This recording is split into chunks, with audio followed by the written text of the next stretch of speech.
I am Jasmine Cacho, bringing you today's burning issues and the hottest news here on News Force. Here are today's headlines. MMDA to conduct dry run for single ticketing system on April. Philippine Coast Guard confirms industrial fuel oil spill on Oriental Mindoro. Department of Energy assures no maintenance shutdown this summer. Department of Agriculture to secure direct transportation links between onion growers and buyers. More suspected debris from missing Palawan plane found near its latest location. Bangko Sentral ng Pilipinas to work on waiving transaction fees. Fair and balanced news. Comprehensive reports that will take you to the heart of the action. This is News Force. In anticipation of the implementation of the Public Utility Vehicle Modernization Program by the Land Transportation, Franchising and Regulatory Board, the public appealed to avert or stave the issue off regarding the jeepney phase-out. Jade Buhoy for the full story. Despite the implementation of transport strikes starting on Monday, the public, particularly jeepney drivers, calls for help in considering revocation of memorandum.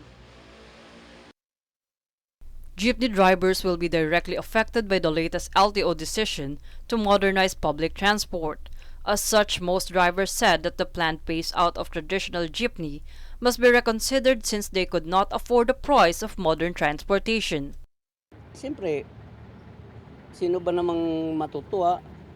Kami mga driver, matutuwa ba na itong ikinabubuhay namin biglang mawawala, aalisin, papalitan. Hindi naman ganun kadali lang yung pagpalit. Samantalang ito, andito na. Siyempre, sino ba namang matutuwa? Kami mga driver, matutuwa ba na itong ikinabubuhay namin biglang mawawala, aalisin, papalitan. Hindi naman ganun kadali lang yung pagpalit. Samantalang ito, andito na. Mas matindi pa darating kung ipipeace out kami, yun lang ang hanap buhay namin.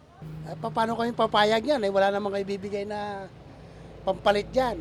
Kung yung maliit nga lang halaga, hindi namin kaya yung pang milyon. Oo, itutuloy namin kasi nga magugutom ang pamilya namin. Wala naman kami manatanggap sa transport kung mag-welga kami. Magugutom pamilya namin yan. Commuters were also worried of the fact that they will be confronted to look for other means of transport elsewhere. Presently, minimum wage earners prefers jeepney since it is affordable and convenient. Mahirapan na po kaming mag-commute pag wala na yung mga jeep. Mas mahirap mag-commute kasi wala naman kaming sariling sasakyan. Dapat hindi na rin tanggalin muna yung jeep. Solusyon muna bago yung ganito. Kasi mahirapan talaga yung mga commuter. Wala naman po kami ibang way talaga. Talagang commute lang po talaga. Kasi ito na po yung kinasanayan namin. Taxi drivers, on the other hand, have differing opinions regarding the matter, as some of them disagreed to transport strike since they were also concerned of their co-drivers. Dapat lang kasi mausok na masyado yung yung luma. Sang-ayon din ako sa mga moderno natin para maging din tayo. Para maging aircon din yung mga sasakyan ng mga kasama natin mga tao.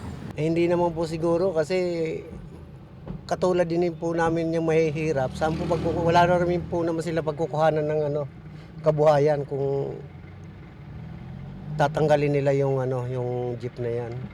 So hindi naman apektado, kaya lang nakakaawa rin naman yung karamihang mga jeepney driver. Kapwa naming jeepney driver yung mawawalan ng hanap buhay. Meanwhile, jeepney drivers pleaded to the authorities concerned, particularly to President Ferdinand Marcos Jr., to look into the issue. They expressed that jeepney has been a vital part of their livelihood and their family's means of living. Mr. President Bongbong Marcos, sana po pag-isipan niyo mabuti kami mga driver na hindi sana kami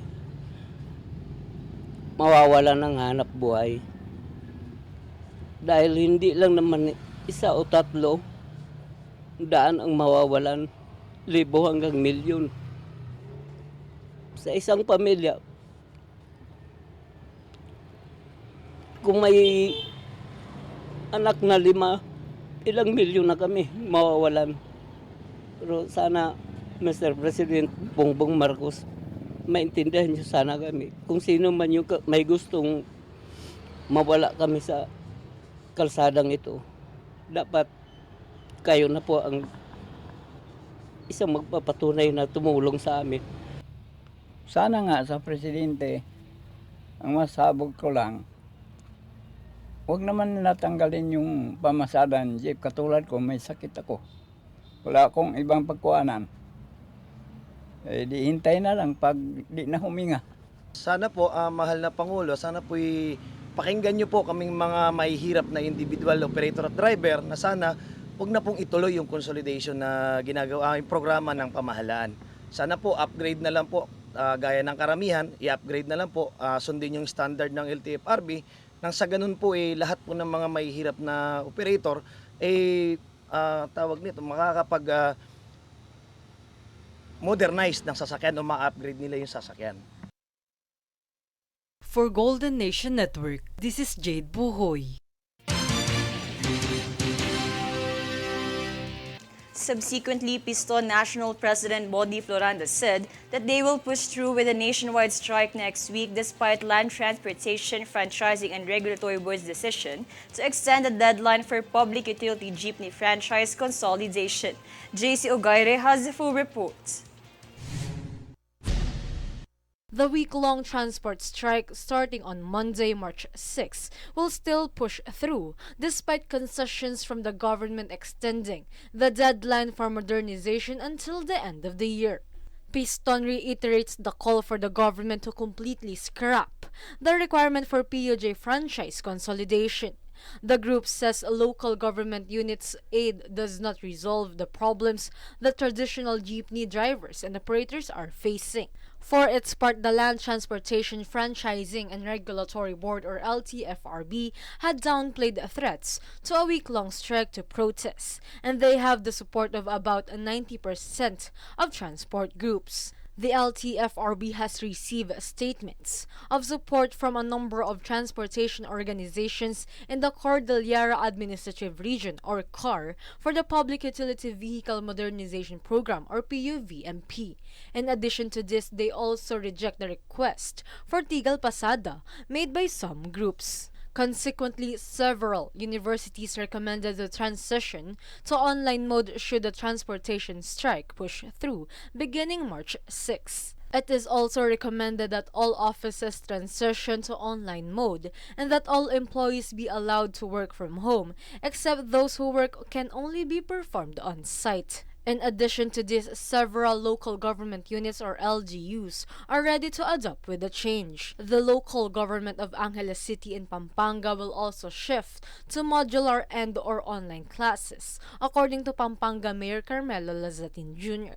He said that it is necessary to suspend face-to-face classes during the period of the nationwide transport strike and instead adopt to modular or online classes. On the other hand, Valenzuela City will also deploy libreng sakay vehicles next week, whether or not the strike will push through. The Valenzuela local government said 8 vehicles will be dispatched in 4 major routes in the city. 4 in MacArthur Highway Malanday to Marulas route, 1 in Malanday to Polo route, 2 in Malinta to Novaliches route, and 1 in Polo to Monumento route. Furthermore, San Juan City Mayor Francis Zamora, who is also the Metro Manila Council or MMC chairperson, said he is prepared to suspend classes if necessary. The LGUs and the Metropolitan Manila Development Authority also eyes to temporarily lift the number coding scheme.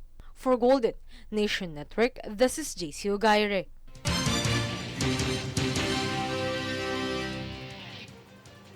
Meantime, as the new Metro Manila Traffic Code has been adopted by the local executives, the Metropolitan Manila Development Authority or MMDA will be conducting a dry run for the single ticketing system, aiming to raise public awareness. Here is Daniza Lopez for the full story.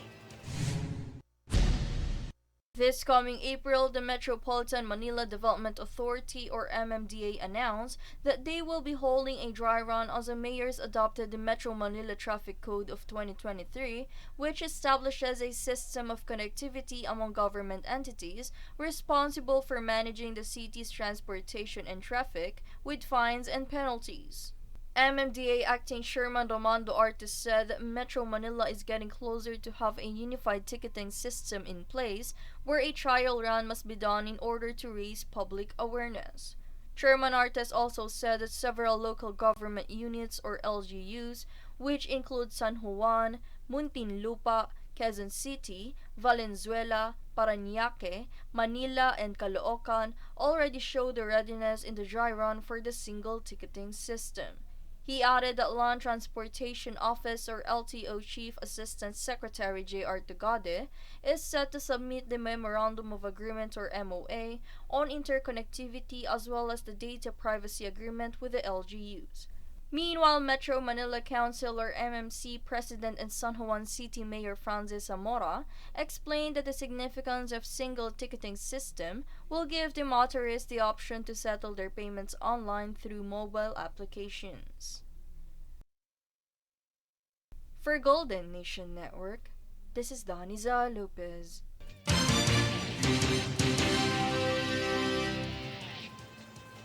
As the autopsy showed that the cause of death of John Matthew Salilig of Adamson University is severe blunt force trauma caused by hazing, the Commission on Higher Education denounced the act of violence in educational institutions and pledged to eradicate all forms of violence in compliance with the Anti-Hazing Act of 2018. Daniza Lopez is back for the full details.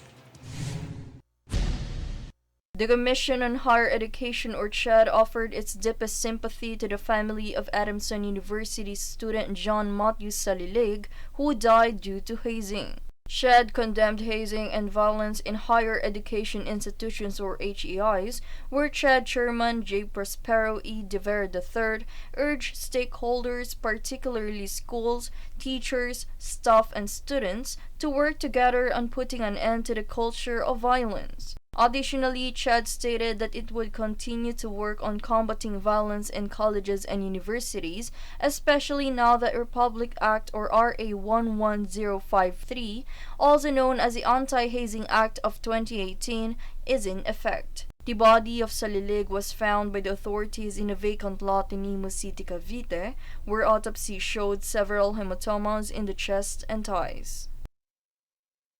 For Golden Nation Network, this is Daniza Lopez.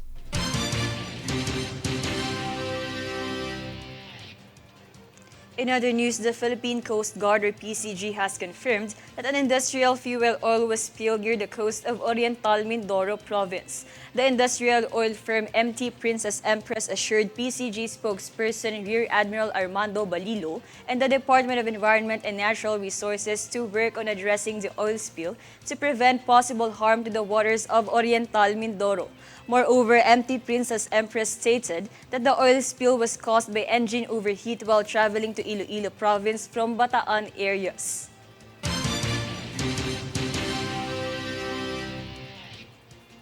Department of Foreign Affairs or DFA spokesperson Maria Teresita Daza confirmed that there is no Filipino casualty reported in the Greece train crash where more than 350 people were on board. According to Greek Prime Minister Kyriakos Mitsotakis, the crash accident was caused by a tragic human error.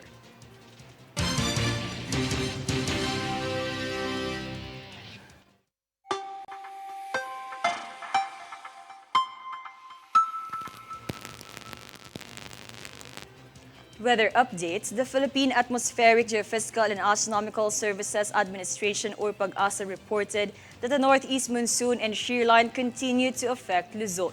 With this, Caraga and Davao Oriental will experience cloudy skies with scattered rain showers and thunderstorms. Meanwhile, cloudy skies with rains is expected over Cagayan Valley, Bicol Region, Apayao, Aurora, Quezon, Marinduque, Romblon, and Oriental Mindoro. On the other hand, partly cloudy to cloudy skies with isolated rain showers or thunderstorms will be felt in Palawan, Visayas, and the rest of Mindanao. Lastly, Metro Manila and the rest of Luzon is expected to experience partly cloudy to at times cloudy skies with light rains.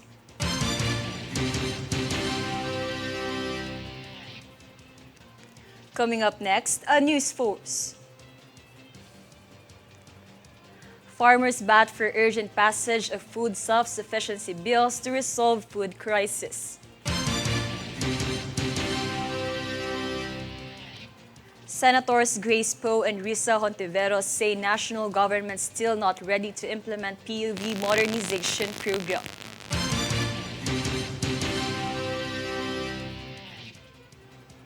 Department of Energy assures no maintenance shutdown this summer.